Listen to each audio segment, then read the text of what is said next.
Hello बच्चों, welcome back to my channel ancient Gurukul Ayodhya.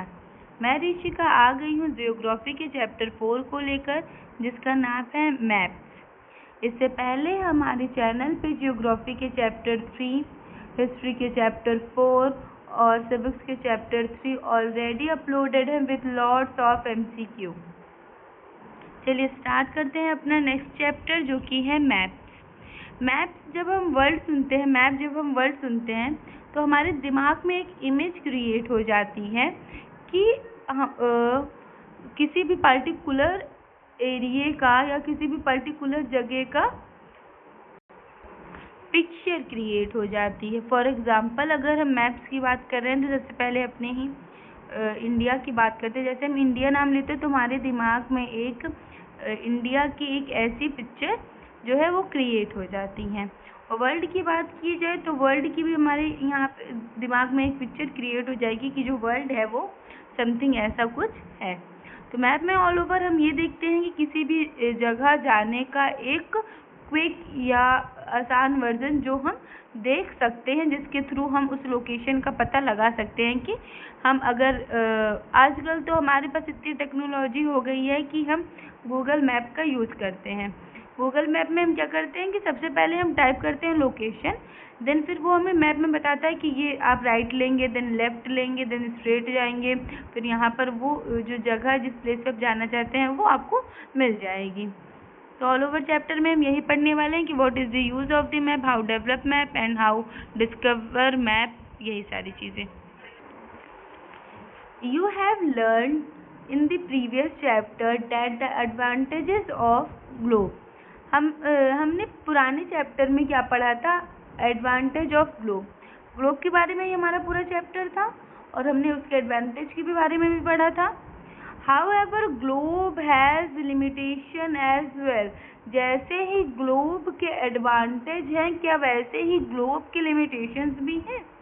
हाँ भाई, जाहिर सी बात है, अगर किसी चीज़ का एडवांटेज रहता है तो डिसएडवांटेज भी रहता है और उसको हम लिमिटेशन भी कह सकते हैं। A globe can be useful when we want to study the earth as a whole. जो ग्लोब है वो हमारे लिए यूजफुल तब होगा जब हम स्टडी करना चाहेंगे पूरे होल अर्थ के बारे में। But when we want to study only a part of the earth, as about our country, states, districts, towns, villages, it is of little help. कह रहा है पैराग्राफ में कि अगर हमें स्टडी करना हो केवल अर्थ के पार्ट का, मीन्स अपने country, state, district, town, village, तो क्या हमें जो ग्लोब है वो हेल्प कर पाएगा? आंसर है नहीं।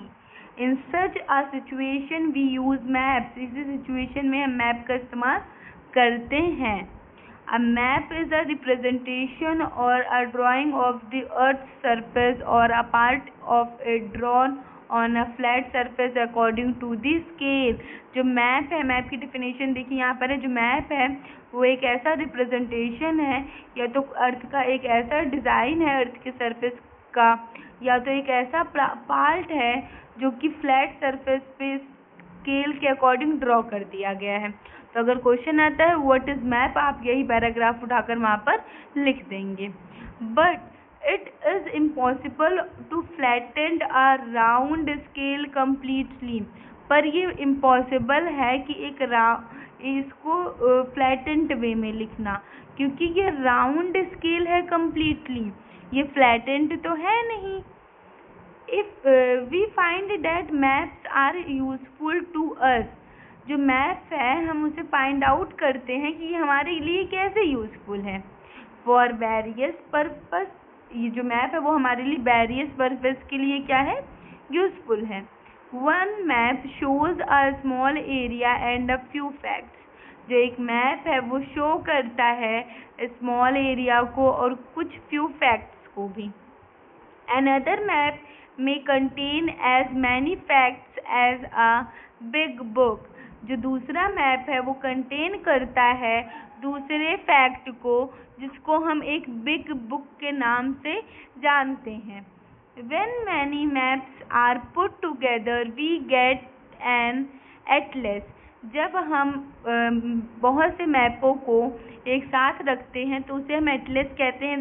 This line is most important. ये बहुत ही ज़्यादा इम्पॉर्टेंट है कि एटलस किसे कहा जाता है. तो जब हम ढेर सारे मैप को एक साथ रखते हैं, put together, when we get an atlas, तो हम उसे एटलस कह सकते हैं. हम एटलस को पा लेते हैं. Atlases are of various sizes. जो एटलसेस हैं वो बहुत से साइज के होते हैं. Measurement drawn on different scale, और जो उसकी मेजरमेंट होती है वो डिफरेंट स्केल पे मेजर की जाती हैं. Maps provide more information than a globe. जो मैप है वो प्रोवाइड करता है मोर इन्फॉर्मेशन कंपेयर किया जाए ग्लोब से. तो ऑब्वियस सी बात है भाई, जो ग्लोब रहता है वो सर्कुलर रहता है और उस पर केवल कुछ डायग्राम सारे बने हुए रहते हैं. बट अब हमें किसी एक फर्दर पार्ट को, पर्टिकुलर पार्ट को अगर उसको बड़ा करके दिखाया जा रहा है तो उसमें जाहिर सी बात है वो एक फर्दर पार्ट से रिलेटेड है तो उसमें ज़्यादा इन्फॉर्मेशन होगी. ऑब्वियस ही तो बात है. अगर आप एक चैप्टर को 10 पन्ने में पढ़ते हो और अगर आप उसी में अगर 20 टॉपिक हैं और आप अगर उसमें से एक टॉपिक उठा के 10 पन्ने में पढ़ रहे हो, एक टॉपिक उठा के आप 10 पन्ने में पढ़ रहे हो, तो आपको ज़्यादा इन्फॉर्मेशन कहाँ मिलेगी. आपको इस एक टॉपिक जो 10 पन्ने में लिखा है उससे ज़्यादा आपको इन्फॉर्मेशन मिलेगी. वैसा ही हमारा मैप और ग्लोब है. मैप जो है हमारा वो एक चैप्टर जो है हमारा ग्लोब, वो एक चैप्टर 10 पन्ने में लिखा है, 10 पेजेस. ठीक. और जो हमारा मैप है हमारा one topic equal to 10 pages. एक टॉपिक केवल 10 पेज ले रहा है भाई, मतलब बहुत ही ज़्यादा इन्फॉर्मेशन यहाँ पे छुपी हुई है. ठीक. They are of different types. ये डिफरेंट टाइप्स के होते हैं. Some of them are described below, और कुछ उसमें से नीचे डिस्क्राइब किए गए हैं. देखते हैं, चलिए हमारे पास कौन कौन से जो मैप हैं वो डिस्क्राइब हुए हैं. पहला है फिजिकल मैप. फिजिकल मैप का मतलब आप समझते हो, हमारा जो यूपी है मीन्स हमारा जो अयोध्या है, ज़्यादातर स्कूल में ज़्यादातर 2 मैप कराए जाते हैं. पहला पॉलिटिकल, ठीक, और दूसरा क्या कराया जाता है, फिजिकल. 2 ही मैप तो कराए जाते हैं. पॉलिटिकल और फिजिकल का जो पॉलिटिकल मैप रहता है बच्चों, उसको ज़्यादातर छोटे क्लासेस में उसको कराया जाता है, क्योंकि यहाँ पे इसमें जो रहता है वो बहुत ही मस्ट और इम्पॉर्टेंट इन्फॉर्मेशन रहती है, जिसको बच्चे अच्छे से, पहले बच्चे थोड़ी इन्फॉर्मेशन रहती है ना, छोटी इन्फॉर्मेशन रहती है, जिससे जो बच्चे रहते हैं उसको अच्छे से कैप्चर कर पाते हैं. तो इसीलिए जो पॉलिटिकल मैप है वो छोटे क्लासेस में कराया जाता है. फिजिकल को थोड़े बड़े क्लासेस में जब हम जाएंगे तो वो हम सॉल्व करने की कोशिश करेंगे. ऐसा स्कूल में स्टेटमेंट दिया जाता है. तो देखते हैं फिजिकल मैप क्या है. Map showing natural features of the earth such as mountains, plateaus, plains, rivers, oceans etcetera are called physical और रिलीफ मैप. देखिए यहाँ पर एक इम्पॉर्टेंट क्वेश्चन मिला कि फिजिकल मैप को और कौन सा मैप कहा जाता है, तो रिलीफ मैप भी कहा जाता है. ठीक. अब ऐसा मैप जो कि शो करता है नेचुरल फीचर्स को, किसके नेचुरल फीचर्स को, अर्थ के नेचुरल फीचर्स को शो करता है. ठीक. और उसमें क्या क्या आता है, mountains, plateaus, plains, rivers, ocean और एक्सेट्रा, जो कि नेचुरली बने हैं, वो किस में दिखाए जाते हैं, वो फिजिकल मैप में दिखाए जाते हैं.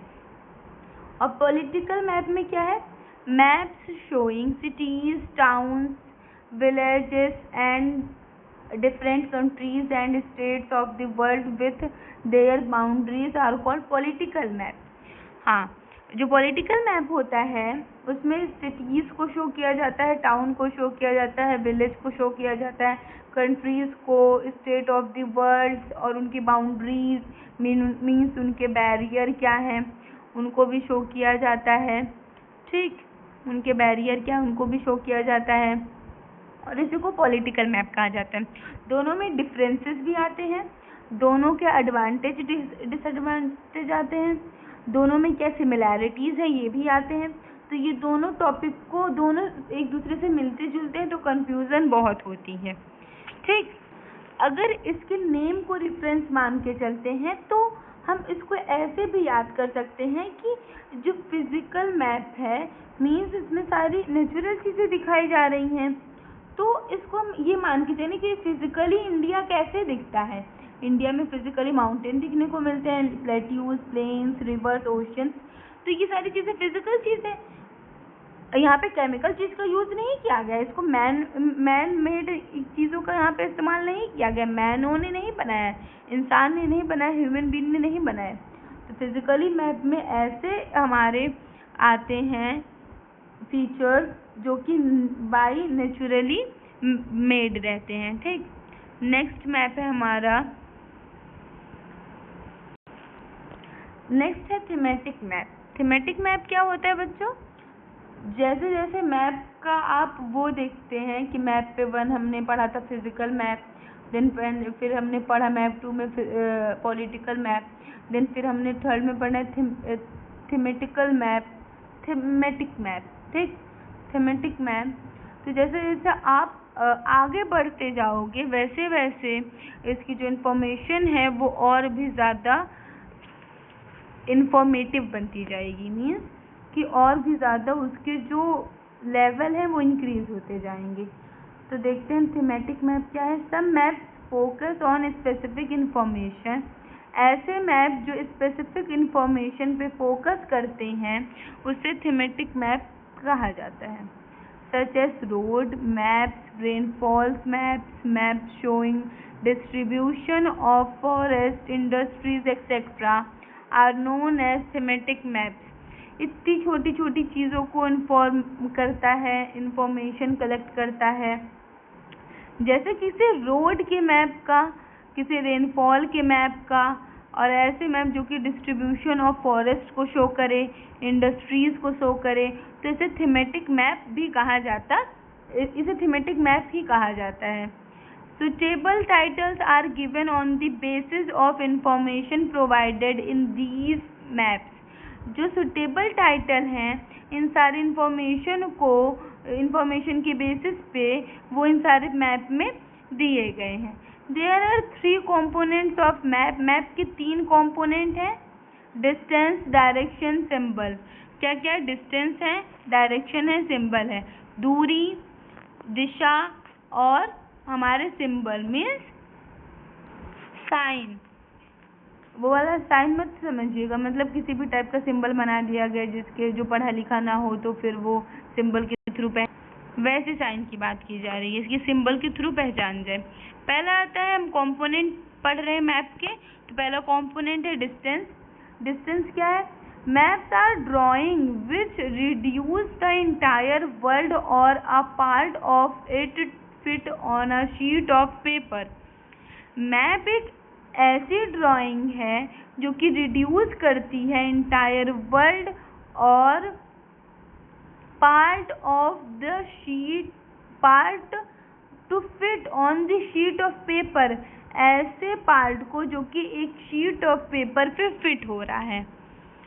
और we can say maps are drawn to reduce scale, और जो मैप है उसको हम इसलिए ड्रॉ करते हैं ताकि हम स्केल को रिड्यूस कर सकें। But this reduction is done very carefully so that the distance between the places is real. तो इसीलिए जो ये डिस्टेंस है ये बहुत ही ज़्यादा केयरफुली हमें क्या करनी पड़ती है, प्लेसेस से लेके जानी पड़ती हैं। ठीक, it can only be possible, और ये केवल तभी पॉसिबल हो सकता है when a small distance on paper represents a large distance on the garden। जब एक small distance पेपर पर रिप्रेजेंट कर दिया जाए एक large distance ग्राउंड का, मीन्स एक बहुत बड़ा एरिया था, उस एरिया को हमने एक छोटे से पेपर में बना दिया, तो ये एक बड़े से एरिया को छोटे से पेपर पे रिप्रेजेंट कर रहा है, तो यही पॉसिबल हो रहा है यहाँ पे। Therefore a scale is chosen for this purpose, इसीलिए इसके लिए स्केल को चूज किया जाता है। Scale is the ratio between the actual distance on the ground. जो स्केल है उसके पास एक एक्चुअल डिस्टेंस है ग्राउंड का, and the distance shown on the map, जिसके वजह से वो डिस्टेंस को मैप पे शो कर देता है। For example, the distance between your school and your home is 10 kilometre. अगर इसका एक अच्छा एग्जाम्पल लेते हैं तो जो हमारे स्कूल से और हमारे घर की जो दूरी जो है वो 10 सेंटीमीटर है। If you show this 10 kilometre distance by 2 centimetre on the map, अगर इसको शो कर दिया जाए इसी 10 किलोमीटर के डिस्टेंस को 2 सेंटीमीटर से मैप पर, it means 1 centimetre on the map show 5 kilometre. इसका मतलब जो है 1 सेंटीमीटर जो है वो मैप पे शो करता है 5 किलोमीटर ऑन द ग्राउंड का। The scale of your drawing will be 1 centimetre is equal to 5 kilometre. जो हमारी स्केल है वो 1 सेंटीमीटर जो हमारी स्केल की 1 सेंटीमीटर है वो 5 किलोमीटर के इक्वल है। Thus scale is very important in any map। इसीलिए जो स्केल है वो बहुत इम्पोर्टेंट है किसी भी मैप में। If you know the scale, अगर आप स्केल के बारे में जानते हो, you will able to calculate the distance between any two places on the map। अगर आप एबल हो कि आप कैलकुलेट कर सको डिस्टेंस के मेजरमेंट को किसी दो प्लेसेस का मैप पर, तो आप जानते हो स्केल के बारे में। मीन्स यहाँ पे कहा गया है कि अगर आप स्केल के बारे में जानते हो तो आप किसी भी दो प्लेसेस के डिस्टेंस को आप मेजर करके मैप पे दिखाइए। नेक्स्ट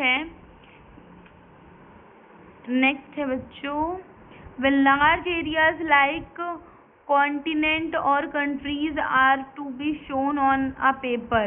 अगर किसी लार्ज एरिया की बात की जाए लाइक कॉन्टिनेंट और कंट्रीज, अगर उसे हम पेपर पे शो करना है, then we use a small scale, तभी हम स्मॉल स्केल का यूज़ करेंगे। For example 5 centimetre on the map show 500 kilometre. जो 5 सेंटीमीटर है हम उसको बढ़ा के कर देंगे, 5 सेंटीमीटर को हम एज अ यूज़ करेंगे 500 किलोमीटर ऑफ द ग्राउंड का। It is called a small scale map, और इसी को हम स्मॉल स्केल मैप करेंगे। जितनी ज़्यादा हमें लार्ज एरिया हमें डिस्क्राइब करना है मैप पे, हम उतनी ज़्यादा छोटी यूनिट को कंपेयर इक्वल कर देंगे किसी बड़ी यूनिट से। ठीक, नेक्स्ट चलते हैं। तो यहाँ से भी क्वेश्चन आएगा कि स्मॉल स्केल मैप क्या होता है, देन अब पढ़ेंगे लार्ज स्केल मैप।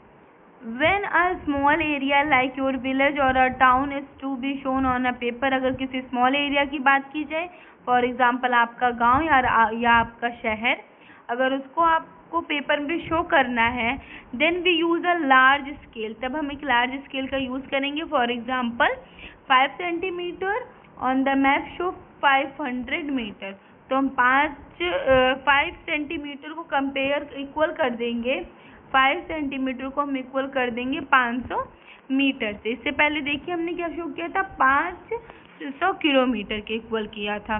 तो इसी को कहते हैं लार्ज स्केल मैप। ठीक, लार्ज स्केल मैप और स्मॉल स्केल मैप में डिफरेंस आता है, ये भी याद रखिएगा। लेकिन large scale map give more information than small scale map. जो लार्ज स्केल मैप रहती है वो हमें ज़्यादा इंफॉर्मेशन देती है as comparison to small scale map. Next हमारा कंपोनेंट है डायरेक्शन।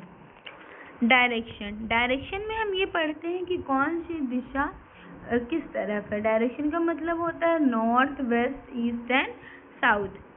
डायरेक्शन वर्ड जब कहीं भी हम सुनते हैं तो हमारे दिमाग में क्या जाता है, नॉर्थ की तरफ एक डायरेक्शन है, ईस्ट की तरफ एक डायरेक्शन है, साउथ की तरफ एक डायरेक्शन है एंड वेस्ट की तरफ एक डायरेक्शन है। ये चारों क्या है, हमारे डायरेक्शन है। तो चलते हैं अपने पैराग्राफ पे, अपने टॉपिक पे आते हैं। Most maps contain an arrow marked with the letter N at the upper right hand corner। ठीक, कहा गया है बहुत से मैप में एक एरो बना रहता है जो कि दिखाता है विथ लेटर, एक लेटर के साथ N के साथ उसके अपर राइट हैंड कॉर्नर पे लिखा रहता है। This arrow shows the north direction, ये जो एरो है वो शो करता है नॉर्थ डायरेक्शन को। It is called the north line, और इसी को हम नॉर्थ लाइन कहते हैं। When you know the north, आप नॉर्थ तो जानते ही हो, you can find out other direction, और ऐसे ही आप अदर डायरेक्शन को फाइंड आउट कर सकते हो। For example east, west and south. There are 4 major directions, यहाँ पे 4 मेजर डायरेक्शन है, east, north, south, east and west, जो कि फिगर 1.2a में दिखाया गया है। देखिए नॉर्थ, देखिए बच्चों, north, south, east and west. जो नॉर्थ और वेस्ट के बीच में है तो इसे नाम दे दिया गया नॉर्थ वेस्ट। जो नॉर्थ और ईस्ट के वेस्ट बीच में है तो उसे ईस्ट वेस्ट, नॉर्थ ईस्ट। और जो साउथ और ईस्ट के बीच में है तो उसे साउथ ईस्ट। और जो हमारा साउथ और वेस्ट के बीच में है तो साउथ वेस्ट। ठीक, इसको कहते हैं cardinal directions. There are called cardinal points, और इन्हें कहते हैं cardinal points. Other 4 intermediate direction are north east, south east, south west, north west. We can locate at any more accurately with the help of these intermediate direction।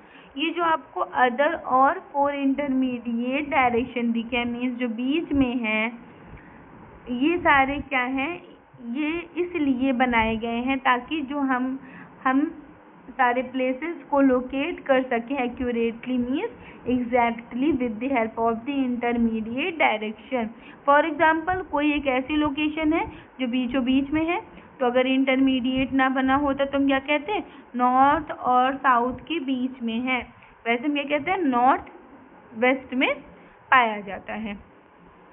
Find out the following direction from the figure 4.1a। Find out कीजिए, ए topic नहीं है, figure 4.a में आप direction को find out कीजिए। देख लेते हैं फिगर, ये देखिए एक दिया गया है, हमें क्या क्या गिवन है, हमें गिवन है नॉर्थ, ये नॉर्थ डायरेक्शन गिवन है हमें, ठीक, ये नॉर्थ है। देन और क्या गिवन है, बस नॉर्थ ही गिवन है। एक प्लेग्राउंड है, एक ट्री है, एक हमारा कम्युनिटी सेंटर है, और हमारा एक स्कूल है, एक वेल बनाया गया है, एक शॉप है, विकास, शीला और क्या है, करीम, ये तीनों बच्चे हैं, और ये हमारा ऑर्चिड का एक बगीचा है। लिखा है कि जो हमें डायरेक्शन फाइंड आउट करना है, ठीक, नॉर्थ डायरेक्शन की तरफ है, इंडिकेट हो रहा है, मीन्स यहाँ पे कुछ है। ये कंफर्म हो गया कि हमारा इस साइड की बात की करी गई है, अपर, ठीक। तो अब हम देखते हैं अब ये जाएंगे कैसे, ये तीनों ऐसे ऐसे ऐसे ऐसे जा रहे हैं।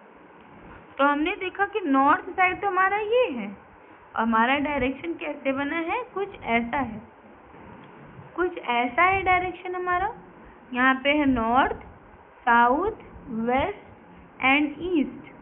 तो हमने क्या देखा कि अगर यहीं से डिवाइड किया जाए तो ये हमारा वेस्ट के करीब है, तो अगर इंटरमीडिएट ना बना होता तो हम इस डायरेक्शन को कैसे फाइंड आउट करते। तो यहाँ पर अब हम लिखेंगे north west, this is the direction of this community centre और PO। चलिए हमने डायरेक्शन फाइंड आउट कर लिया, इसका है नॉर्थ वेस्ट, जो कि हमारा एक इंटरमीडिएट डायरेक्शन है।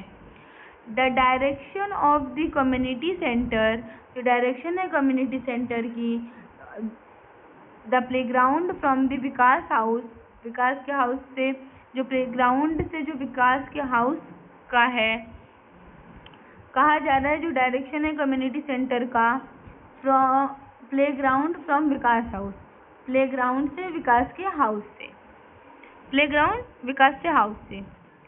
The direction of the school from shop, जो डायरेक्शन है स्कूल का शॉप से। We can find out the direction of the place with the help of the compass, आप इन डायरेक्शन का फाइंड आउट कर सकते हैं with the help of the compass. It is another measurement used to find out main direction, ये एक ऐसा instrument है जिससे आप मेजर कर सकते हो डायरेक्शन को, मेजर करने के लिए ही डायरेक्शन बना है। It's magnetic needles always point towards the north south direction, और इसकी जो पॉइंट की जो नीडल है, इसकी जो नीडल है मैग्नेटिक वाली, ये हमेशा नॉर्थ टू साउथ डायरेक्शन के टुवर्ड्स ही रहती है। ये देखिए नॉर्थ से साउथ की तरफ ही दिख रही है ना। नेक्स्ट है सिंबल्स, जो कि हमारा लास्ट कंपोनेंट है मैप का।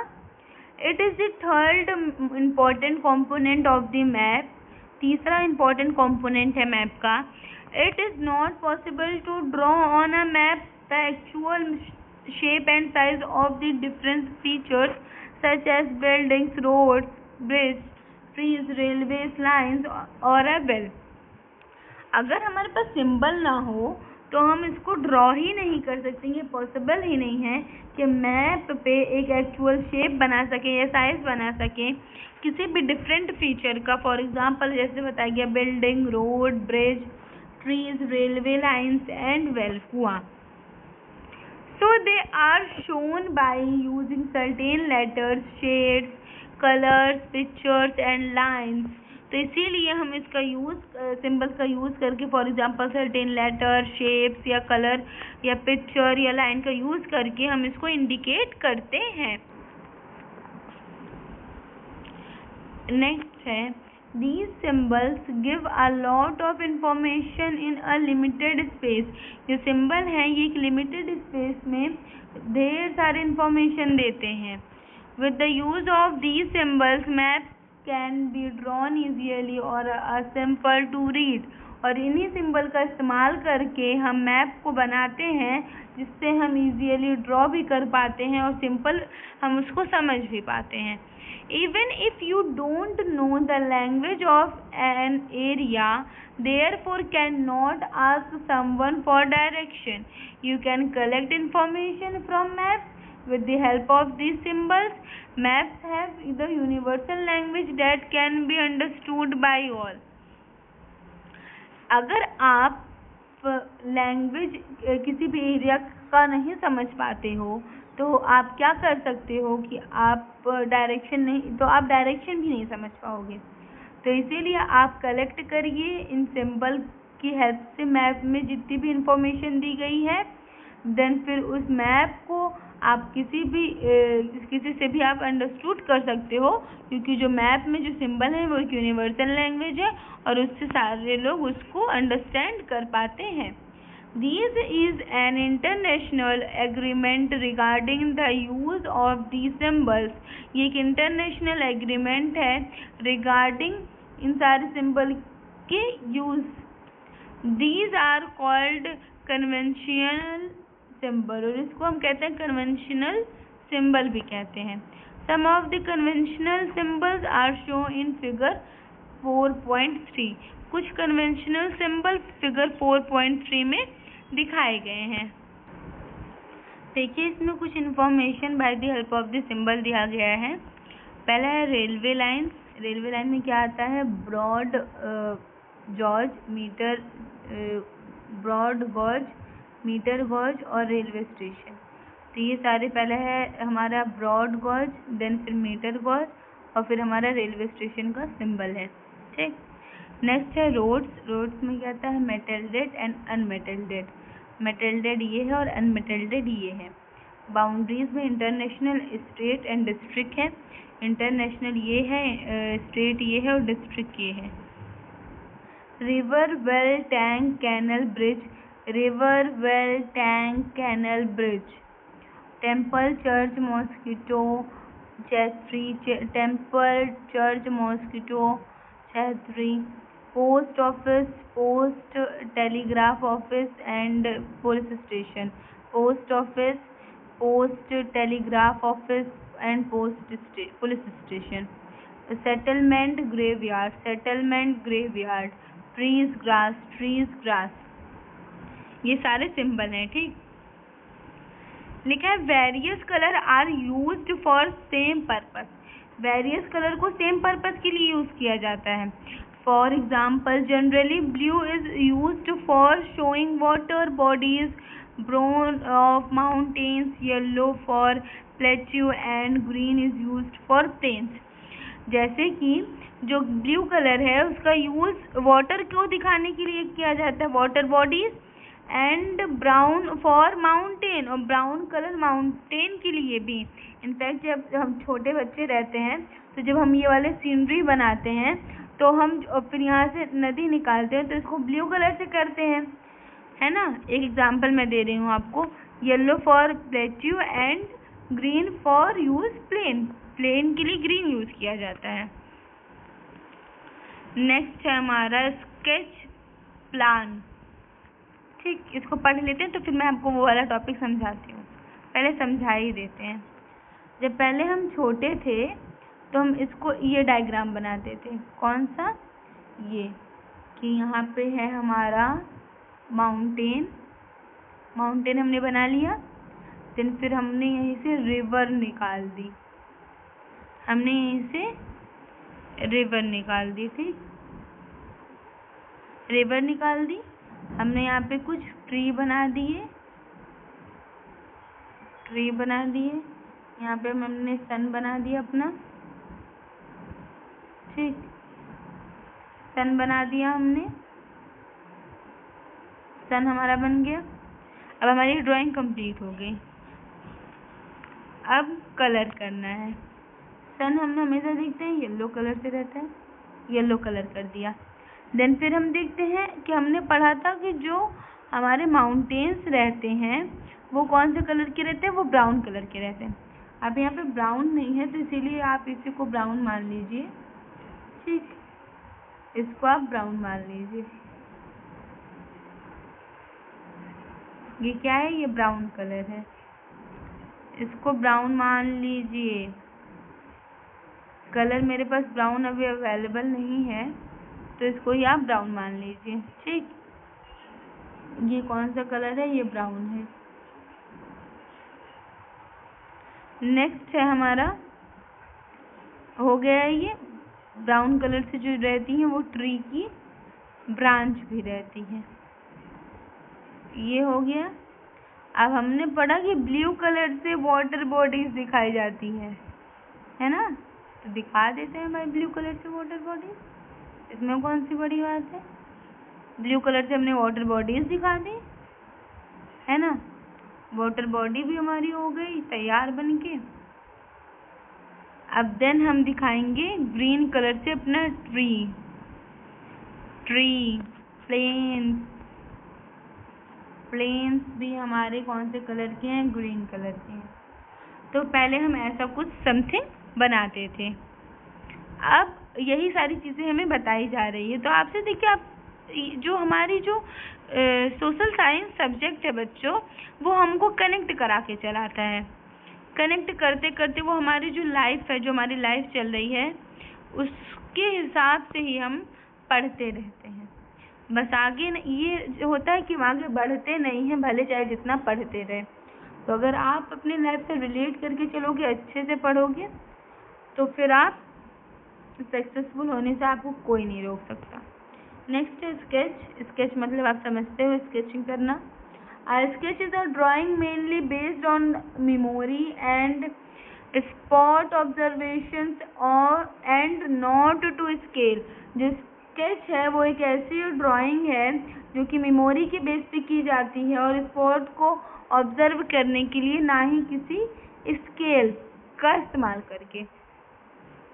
Sometimes a rough drawing is required for an area to tell where a particular place is located with respect to other places. कभी कभी जो ड्राइंग रहती है वो रिक्वायर होती है किसी एक एरिया के लिए, ताकि कोई पर्टिकुलर प्लेस को लोकेट किया जा सके विथ रिस्पेक्ट देयर प्लेसेस, उस प्लेसेस के रिस्पेक्ट में. Suppose you want to go to your friend's house. Suppose करिए कि आप अपने फ्रेंड के घर पे जा रहे हैं, but you do not know the way, पर आप रास्ता नहीं जानते हैं. Your friend may make a rough drawing to show the way to this house. आपके फ्रेंड ने एक ड्राइंग बनाया जिससे आपको उसने अपने घर का रास्ता बता दिया. Such a rough drawing is drawn without a scale. वो रफ ड्राइंग बिना स्केल से बनाई गई है. And it is called a sketch map, और इसी को स्केच मैप कहा जाता है. मीन्स स्केच मैप में किसका इस्तेमाल नहीं होता? स्केच मैप में स्केल का इस्तेमाल नहीं होता है. स्केच मैप से यहाँ से एक इम्पॉर्टेंट क्वेश्चन बन सकता है. और दूसरा है what is sketch map. Next है plan. A plan is a drawing of a small area on a large scale. जो एक प्लान एक ऐसी ड्राइंग है जिसको एक स्मॉल एरिया पे किया जाता है एक लार्ज स्केल के लिए. A large scale map gives lot of information, but there are certain things which we may sometimes want to know. For example, the length and the breadth of the room. एक large scale map हमें एक ढेर सारी information दे सकता है, पर ये नहीं बता सकता कि सर्टेन चीज़ों को भी नहीं वो बता सकता हमें. For example length and breadth of the room which can not be shown in the map. ये मैप में नहीं शो होता है. At that time we can refer drawn to scale called plane. और यही जो है जो ड्राइंग ड्रॉ की जाती है स्केल से उसी को हम कहते हैं प्लान. मीन्स एक रफली हमने बना दिया भाई. यहाँ पर हमारा एक रूम रहेगा, यहाँ पर हमारा एक वॉशरूम रहेगा, यहाँ पर फिर हमारा एक रूम रहेगा. यहाँ से हम अपना जो है वो क्या निकाल देंगे, कॉरिडोर निकाल देंगे. फिर हमारा यहाँ पे एक बड़ा सा हॉल रहेगा, यहाँ पे हम सोफा रखेंगे. हमने स्केल का तो यूज़ किया, पर हम ये नहीं बता रहे कितनी लेंथ होगी, कितनी ब्रेथ होगी, कितनी हाइट होगी, हम कुछ भी नहीं यहाँ पर बता रहे. हमने एक रफ सा यहाँ पे डायग्राम बना दिया है पूरे अपने हाउस का. तो एक ये हाउस का एक रफ सा डायग्राम तैयार हो गया, बट हमने ये नहीं बताया कि लेंथ ब्रेथ हाइट और इसका एरिया क्या होगा. हमने ये सारी चीज़ें नहीं बताई है इसमें. और यहाँ पे हैं कुछ हमारे यहाँ पे कुछ हैं एक्सरसाइज के क्वेश्चन जो कि बहुत ही ज़्यादा इजी हैं. अगर आप चैप्टर अच्छे से पढ़ते हैं, लाइन बाय लाइन सुनते हैं और फिर इसके बाद आप MCQ सॉल्व करते हैं, तो आपको एक्सरसाइज के क्वेश्चन सॉल्व करने में कोई भी प्रॉब्लम नहीं होगी. यहीं पे हमारा ये चैप्टर कंप्लीट होता है. मिलते हैं नेक्स्ट सब्जेक्ट के नेक्स्ट चैप्टर के साथ. तब तक के लिए टेक केयर एंड हेल्थी रहेंगे तभी आगे चल के वेल्दी बन पाएंगे. और जाते जाते चैनल को सब्सक्राइब करिए, वीडियो को लाइक करिए एंड अपने फ्रेंड्स के साथ शेयर कीजिए.